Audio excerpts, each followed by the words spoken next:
ඔයාලා දන්නවද ලංකාවේ වැඩිම කරුණුන් වහන්සේලා සහ ධාතුන් වහන්සේලා ප්‍රමාණයක් හම්බ වෙච්ච එකම චෛත්‍ය පිහිටලා තියෙන කොහෙද කියලා. අද බලන්න යන යූඩී ක්‍රියේටර්ස්ලත් එක්ක අපි අන්නේ චෛත්‍ය රාජාණන් වහන්සේ. ඉතින් මේ අපි යන්නේ ලාහුගල රක්ෂිතය. සියඹලාණ්ඩුව ප්‍රදේශයේ ඉඳලා අක්කරේපත්තු ප්‍රදේශයේ තියෙන මාර්ගය. මේ මාර්ගයේ ලාහුගල රක්ෂිතය අවසන් වන ස්ථානය මේ තියෙන ලාහුගල රක්ෂිතය අවසන් වන බෝඩ් එක අන්නේ ලාහුගල රක්ෂිතය අවසන් වෙලා මීටර 20ක් පමණ ඉදිරිපසට ගමන් කිරීමේදී ඔබට ඉදිරියෙන් දකින්න ලැබේවි නීලගිරි චෛත්‍යය කියලා චෛත්‍යයකට යන මාවතක්. ඒ කියන්නේ අපි දැන් සියඹලාණ්ඩුවේ ඉඳලා ඉවරලා ලාහුගල පැත්තට යනකොට හම්බ වෙනවා ලාහුගල බෝඩ් එක ඉවරනත් එක්කම දකුණු අත පැත්තට පාරක්. අන්න ඒ පාර ගාව තියෙනවා මෙන්න මේ පාලම. ඉස්සරහ පෙන්වන පාලම. මෙන්න මේ පාලමෙන් දාලා ඉවර වෙලා කිලෝමීටර් 4.5ක වගේ දුරක් ගියාට පස්සේ තමයි මෙන්න මේ කියන නීලගිරි මහා සෑය පිහිටලා තියෙන්නේ. ඉතින් ගම්මානයක් මැදින් මීටර 500ක් විතර වගේ දුරක් ඇවිල්ලා ඉවර වෙලා අපි වැටෙන්නේ මෙන්න මේ විදිහට විල්ලා එකකින් වට වෙච්ච ප්‍රදේශයකට. ඇත්තටම සිහිල් සුලන් ඇඟ පුරාම දැවටෙන හරි සුන්දර පරිසරයක් හැබි විල්ලායක් මැදින් තමයි මෙන්න මේ චෛත්‍ය රණ මාවත වැටලා තියෙන්නේ. ඉතින් ඇත්තටම දැන් මේ ගොයන් වපුරලා සාමාන්‍යයෙන් දවස් 12ක් 15ක් විතර වගේ වෙන ගොයමක් තමයි මේ තියෙන්නේ. ඊට පස්සේ වතුරත් හරවලා තියෙන බවක් අපිට පේනවා මේවට. ඉතින් අපි ඔහොම ඉස්සරහට යමු. ඉතින් මේ චෛත්‍ය ගැන අපි පොඩි හැඳින්වීමකුත් ඔයාලට කරගෙන මේ යන්නම් මෙතන ඉඳලම. මේ චෛත්‍ය කිස්තුපූර්වක දෙවන සියවසේ වගේ තමයි දේවානපීඩිත රජතුමා තමයි මේක මුලින්ම ආරම්භ කරලා තියෙන්නේ. ඊට පස්සේ අපේ දුටුගැමුණු රජතුමාගේ පියාණන් වහන්සේ විසිනුත් දෙවෙනි වර මේක ප්‍රතිසංස්කරණය කරලා තියෙනවා. එන්න එහෙම අවස්ථාවන් කීපයක් යටතේම මේ චෛත්‍ය ප්‍රතිසංස්කරණ කටයුතු සිද්ධ කරලා තියෙනවා. අන්න ඒක නිසා තමයි මේ චෛත්‍යයේ මේ තරම් ධාතුන් වහන්සේලා ප්‍රමාණයක් හම්බ වෙලා තියෙනවා කියලා කියන්නේ. මොකද අවස්ථා කීපයක්. ඒ කියන්නේ එක අවස්ථාවකදී නෙවෙයි අවස්ථා 5කදී වගේ මේ චෛත්‍ය රාජාන් වහන්සේ විශාල කරලා තියෙනවා. අන්නේ විශාල කිරීමේදී එක එක නිදහන් තැන්පත් කරලා ඉවර වෙලා ධාතුන් වහන්සේලා තැන්පත් කරලා තමයි මෙන්න මේ චෛත්‍යය ඉදි කරලා තින්නේ. මේක ඇත්තටම අම්පාර දිස්ත්‍රික්කයේ දිගාමඩුල්ල මැතිවරණ කොට්ටාසයට අයිති ලාහුගල කියන රක්ෂිතේ තමා පිහිටලා තියෙන්නේ. ඇත්තටම මේ පැත්තේ ගොඩක් අලි ඉන්න පැත්තක්. මේ අපි දැන් යන්නේ සාමාන්‍ය උදේ 8 විතර වගේ. ඒක හන්දා ඉතින් මේ වෙලාවට අලි මාර්ගයේ නැති වෙයි. බොහෝ දුරට සමහරට ඉස්සරහට යනකොට ඉන්න පුළුවන්. ඉතින් අපි මෙහෙමම ඉස්සරහට යමු බලන්න. ඔබට පේනවද මේ දෙපැත්තෙන් තියෙන ගස් මොනවද කියලා දන්නවද? මේ තියෙනවා බකිනි ගස් තියෙනවා. ඊට පස්සේ වීර ගස් තියෙනවා ගොඩක්. ඊට පස්සේ මයිල ගස් වගේ ගස්ුත් තියෙනවා මේ පැතිවල. ගොඩක් අර මේ රශ්න කාලයට කියන්නේ ඕස්න පැතිවල හැදෙන ශාක තමයි මේ වගේ පැතිවල හැදිලා තියෙන්නේ. ඔන්න මේ පැත්තේ දැන් මේ කුඹුරු ටික නම් තාම වපුරලා නැති කුඹුරු තියෙනවා මෙතන. ඒව සමහරක් විට මේ ගොඩ භෝගයක් දාන්න මේවා කරලා තියෙනවා වෙන්නදී. ඔන්න මාම කෙනෙකුත් යනවා අපිට පේනවා බයිසිකලයකින් කුඹුරු වැඩ වලට යන මාම කෙනෙක්. ඉතින් කොහොම අපි දැන් ඉස්සරහට තව කිලෝමීටරයක් විතර වගේ තමයි අපිට දුරක් තියෙන යන්න. ඔය ඉස්සරහ අපිට පේනවා පැලක්. පුංචි පැල්වල තමයි පැල්වල ඉඳලා අවුරස්මියට බේරෙන්න මිනිස්සු මේ පැල් ගහගෙන ඒ වගේ ඉඳලා වැඩ කරනවා. ඔය ඉස්සරහින් අපිට පේනවා මෙතනින් මේ තියෙන්නේ මේ ඔයක්. මේ ඔයට මේ ඔය හැඩ ඔය. මේ හැඩ ඔය ඔන්න බලන්න. තාම ලස්සනට තියෙන ඔයක් තමයි මේක. අපි ඔය පොඩ්ඩක් බැස්සා. බහලා දැන් අපි මේ බලන්න මේ ඔයේ ඔක්කොම තියෙන මේ බට දාලා තමයි හදලා තියෙන්නේ. මේ බට වලින් තමයි වතුර ගමන් කරන්නේ. හැබැයි මේක අනිවාර්යයෙන්ම මේ ක්‍රමවේදය ගොඩක් සාර්ථකයි කියලා අපිට කියන්න බෑ. මොකද ගම් වතුරක් වගේ එකක් ආවොත් එහෙම ගොඩක් දුරට මේ උඩ පැතිවල ඉඳලා එන කොට වගේ දේවල් මේක හිර වෙලා ඉවරලා මේ ඔය ගල්න මැති අනිවාර්යයෙන්ම මෙතනින් උඩින් වතුර දාන මැති. ඒක හන්ද අපි බලමු ඔහොමම ඉස්සරහට ගිහිල්ලා වෙලා ඔයාලට දැන් විශේෂ දර්ශනයක් පේන්නනවා මෙතන එහා පැත්තේ බුණ ඔන්න බලා ගන්න සමනල්ලු. මෙන්න බලන්න දහස් සංඛ්‍යාත සමනල්ලු පාරාදීසයක් වගේ. ඇත්තටම කොහෙන්ද මේ ජීවිත වෙනස් කරන සතෙක්නේ. ජීවිතේ වෙනස් කරගන්න සතෙක් තමයි මේ සමනල්ලු කියන්නේ. ඉතින් ඇත්තටම අපි දැන් මේ සමනල්ලු ගැන කතා කරන්න මේ යන්නේ. අපේ ලංකාවේ ඉතිහාසයේ හම්බ වෙච්ච වැඩිම කරුණුන් වහන්සේලා සහ ධාතුන් වහන්සේලා තැන්පත් වෙච්ච චෛත්‍ය බලන්න යන ගමනේ තමයි අපි මේ විශේෂ දසුන් දකින්නේ. ඉතින් අපිට මේ දේවල් අත්හැරලා යන්න බැරි හන්ද මම ඔයාලට මේගොල්ලෝ පෙන්නනවා. ඒකල අපි දැන් ඕන වාහනේ අරගෙන නැවත ඉදිරියට යන ගමන් ඉන්නේ. මෙන්න මෙතනින් ගහලා තියෙනවා නීලගිරි සයිඩ් කියලා බෝඩ් එකක්. ඇත්තට මෙන්න මේ තමයි වන මේ මහා වන රක්ෂිතයක් දැන් මේ තියෙන්නේ. අපි ඔයෙන් ගොඩ වෙලා ආවට පස්සේ මෙතන තියෙන ගොඩක් රූක්ෂ ගස් ඊට පස්සේ අලි බෙටි අනම් මනම් එහෙම ගොඩක් පාරේ තියෙනවා. ඉතින් මේ ඇත්තටම මේ පාර හොඳයි. පාරේ යන්න පුළුවන් කාපට් කරනවා. දැන් දෙමුත් අලි බෙට්ටක් අපි පසු කරගෙන ආවා. මේ පාර ගොඩක් හොඳයි. මේ පාර දෙපැත්තත් හොඳට පේන විදිහට මේ පාර හදනකොට මේ එලි කරලා තියෙනවා. මොකද නැත්තම් අලියෙක් වගේ සතෙක් හිටියොත් එහෙම එකපාරම පේන්නේ නැති වෙන්න පුළුවන්. අන්න ඒක හන්දා වෙන්නේ නැති ගොඩක් දුරට මේ පාර මෙහෙම එලි කරලා මේව කරලා තියෙන්නේ. ඇත්තටම තව මීටර 800ක් වගේ දුරක් තමයි අපිට යන්න තියෙනවා ඇත්තේ. අන්න අර ඉදිරියෙන් පේන කන්දට කිට්ටුව තමයි මේ නීලගිරි සෑය පිහිටලා තියෙන්නේ.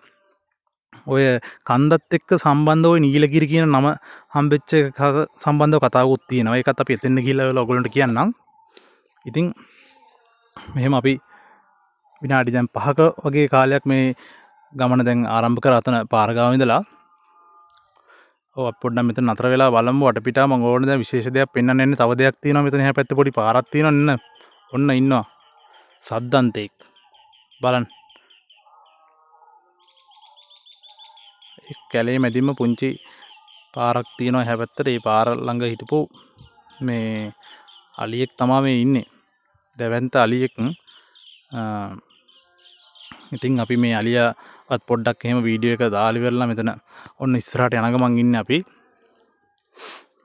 අපි නැවතත් ආයි යනවා අපේ ගමන ආරම්භ කරා. අපි ඔහොම ආරම්භ කරලා ඉවරලා ඉස්සරහටම යනවා. ඇත්තටම මේ පැතිවල තියෙන මේ සමහර ගස් මොනවද කියලා අපි දන්නේවත් නැහැ. හරි ලස්සනයි හැබැයි ගස් මේ ඒ ගස්වල පවා තියෙනවා හරි විශේෂ හැඩතලයක් ලස්සන. අර මේ තට්ටු ක්‍රමයට තියෙන ගසුත් තියෙනවා පොඩි. ඒතකොට මේ වටේ තියෙන එරමිනියා. එරමිනියා කියන්නේ හොඳ රස කෑමක්. අන්න ඒ කෑමත් එක්කම ඔයාලා කාලා තියෙනවද කියලා දන්නේ නැහැ. එරමිනියා මේ පැතිවල හැදෙනවා ගොඩක් උෂ්ණතික පැතිවල මේ දවස්වල මම දැක්ක පල්ලෙහා තියෙන එරමිනියා ගස්වල මේ තියෙන ගෙඩි කළු පාට වෙලා හොඳට ඉදිලා තියෙනවා. අපි ඉස්සරහින් එරමිනියා ටිකක් කන්න බලමු. අපි යන් කොහොම ඉස්සෙල්ලාම චෛත්‍ය බලන්න. ඔව් දැන් අපි මේ චෛත්‍ය කිට්ටුවටම එන මාර්ගය ගාවට ඇවිල්ලා තියෙනවා. ඔන්න දැන් අපි වාහනේ නතර කරලා ඉවරලා මෙතනින් අපි යන්න පටන් ගත්තා. වාහන නතර කරන වීඩියෝ ටික අපි අයින් කරලා තියෙන්නේ ඒ වැඩක් නැති හන්දා. දැන් මෙතන ඉඳලා මේ චෛත්‍ය ගාව ඉඳලා අපි පොඩ්ඩක් ස්පීඩ් යනවා. ඔව් මේ තියෙනවා මේ පරණ පොකුණක්. ඒ කියන්නේ පරණ පොකුණක් කියන්නේ ඓතිහාසික වටිනාකමක් තියෙන තැනක් වෙන්න තියෙන සම්භාවිතාවය බොහොම වැඩි. ඉතින් ඔහොම අපි වාහන නතර කරන දාලා පාකින් එකේ ඉඳලා මීටර 300ක විතර වගේ දුරක් මං හිතන්නේ තියෙනවා මේ චෛත්‍ය ගාවට යනකම්. අද අපි මේ අවුරුදු දවස් ටික හන්දා ගොඩක් කට්ටිය අඩුයි. එතකොට වැඩ කරන්නෙත් නැහැ කියලා තමයි අපිට කිව්වා විශේෂ අවසරයක් එක්ක අද බලන්න පුළුවන් වේද කියලා බලමු. දැන් අපි මෙහෙම ඉස්සරහට යනවා. බලන්න මේ හරි කොළ පාටට ලස්සනට තියෙනවා. මේ පරිසරයේ අනිවාර්යයෙන්ම තියෙන්න ඕන මේ බින් කොහොඹ කියන ශාකය තියෙන්න ඕන. අපි බලමු ඉස්සරහට බින් කොහොඹ ශාකය එහෙම මේකේ තියෙයිද කියලා. මේ බින් කොහොඹ කියන ශාකය එහෙම ඔයාලා දන්නවද බින් කොහොඹ ගැන? බින් කොහොඹ ගැනත් අපි ඊගාවට වීඩියෝ එකක් කරන්න බලාපොරොත්තු වෙනවා. ඔව් දැන් ඇත්තටම කොඩි එහෙම දාලි වෙලා මේ අතුල් වෙන තැන මං හිතන්නේ. ඔව් බලමු අපි. ඔව් මේ චෛත්‍ය රාජාන් වහන්සේ ඉස්සරහින් සකස් කරමින් යන චෛත්‍ය රාජාන් වහන්සේ මෙතනින් පේනවා. මේ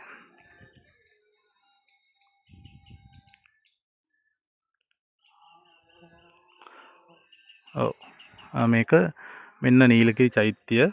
දැනට මේ චෛත්‍ය අපි සොයාගත්ත කරුණට අනුව නාවි වෙන ආරණ්‍ය සේනාසනයෙන් තමයි මේ චෛත්‍යයේ මූල්‍ය ප්‍රතිපාදන සියල්ල වෙන් කරන්නේ. මේක ගුවන් හමුදාව මගින් තමයි ප්‍රතිසංස්කරණ කටයුතු සිදු කරන්න කියලා අපිට කියනවා. එතකොට අර ඔබ ඉස්සෙල්ලා දැක්කේ පැරණි චෛත්‍ය සහ දැන් චෛත්‍ය ඉදි කරාට පස්සේ අලුතෙන් බිහිවන චෛත්‍ය තමයි. ඊට පස්සේ මෙන්න මෙතනින් දැන් අපි ඉස්සරහට යමු බලන්න.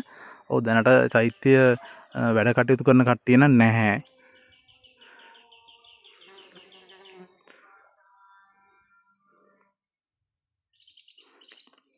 මෙන්න චෛත්‍ය රාජාණන් වහන්සේ මේ තමයි මේ චෛත්‍ය හදන්න ගන්න ගඩොල්. මං හිතන්නේ මේකට ගඩොල් ලක්ෂ කීයක් ගිහිල්ලා තියෙනවද කියලා අපිට හිතා ගන්නවත් බෑ. මේ තියෙන්නේ ඩක්කුවක්. ඒ ඩක්කුව මගින් තමයි උඩට ගල් ගෙනියන අපි ඉස්සරහ දැකපු එක. ඊට පස්සේ මෙන්න මෙතන පඩිපෙලෙන් තමයි උඩට නගින්න තියෙන්නේ.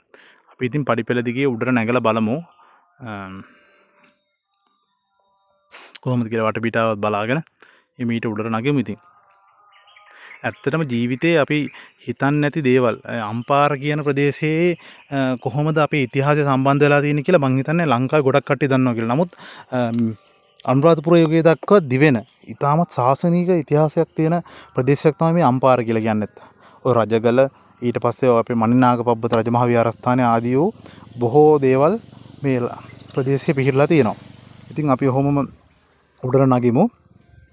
මෙන්න මේ උඩට අපි දැන් ඉතාමත් ආසන්නව ඉන්නේ.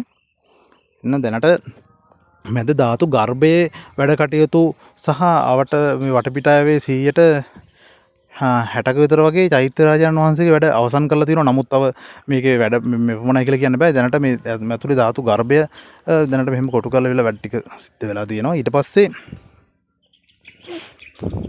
මේ ඉදිරියෙන් පේන්නේ අපිට මේ ලාහුගල තියෙන කන්ද. මේ කන්ද හන්දා තමයි මේ කන්ද නිල් පාටට තමයි පේන්නේ. මේ කන්ද නිල් පාට දැන් නම් පොඩ්ඩක් අර අද මේ දවස්වල මේ රස්නේ වැඩි හන්දා එහෙම පේන ගතිය අඩු වෙති. මේ වුණාට මේ කන්දේ නිල් පාට ගතියක් තියෙනවා. අන්නේ නිල් පාට ගතිය හන්දා තමයි මේ කන්ද හින්දා තමයි මේ චෛත්‍යයට නීලගිරි කියන මේ නම ලැබිලා තියෙන්නේ. නැත්නම් නිල් පාට කන්දක් හන්දා ඒ චෛත්‍යයට හම්බුණා නීලගිරි කියන නම. ඉතින් මෙන්න මේ කන්ද ඉදිරිපස කටාරම් කොටලා තියෙනවා පේනවා අපිට. මේ කටාරම් වල ඉඳලා ඉස්සර රහතන් වහන්සේලා ආදී භාවනා කටයුතු සිදු කරමින් මේ චෛත්‍ය වන්දනාමාන කරමින් ජීවත් වූ බවට සාක්ෂි අපිට ලැබිලා තියෙනවා. මේ පහළ සිල්ලිපි හම් වෙලා තියෙනවා. ඊට පස්සේ ගොඩක් මේවා නිදහන් වරුන්ගේ ග්‍රහණයට ලක් වෙලා ඉවරලා නිදහන් වගේ දේවල් අරගෙන තියෙනවා. මේ පැතිවල මේ සලකුණු කඩලා තියෙන ගතියක් අපි දැකලා තියෙනවා.